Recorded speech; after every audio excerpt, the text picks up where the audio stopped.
രാഹുലിന്റെ ഇപ്പോഴത്തെ മാനസികാവസ്ഥ എന്തായിരിക്കും? അഭിമാനിക്കുമായിരിക്കുമോ, അതോ സങ്കടപ്പെടുമായിരിക്കുമോ, അതോ എല്ലാം തൊലഞ്ഞ് പോട്ടെ എന്ന് ആലോചിച്ച് ഫ്രസ്ട്രേറ്റഡ് ആയിട്ട് ഇരിക്കുമായിരിക്കുമോ?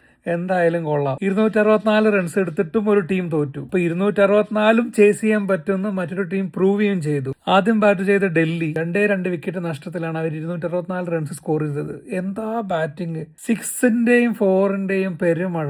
ബൗളേഴ്സിന്റെ കഷ്ടകാലായിരുന്നു ഇന്ന്. ചേസിംഗ് സ്റ്റാർട്ട് ചെയ്ത പഞ്ചാബ് ഫസ്റ്റ് ബോൾ മുതൽ എന്റെ അടി, ഇടം വലം നോക്കാതെ ആ റൺസ് ചേസ് ചെയ്തിരിക്കുമെന്നുള്ള ഒരേ ഇന്റൻഷനോട് കൂടിയുള്ള കളി.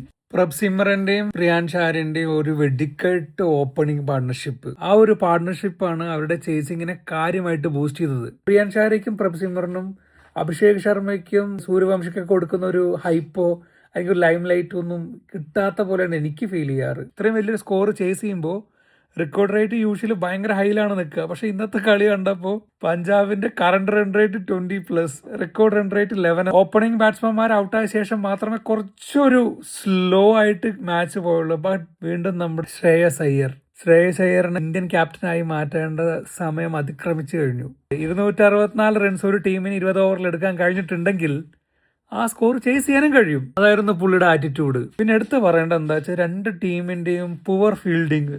ഈ തോൽവിയിൽ നിന്നും DC പാഠങ്ങൾ ഉൾക്കൊണ്ട് തിരിച്ചു വരുമെന്ന് നമുക്ക് പ്രതീക്ഷിക്കാം. രാഹുലിന്റെ ബാറ്റിംഗ് വാസ് എക്സലന്റ്. അൺബീറ്റൻ ആയിട്ട് തുടരുകയാണ് പഞ്ചാബ്.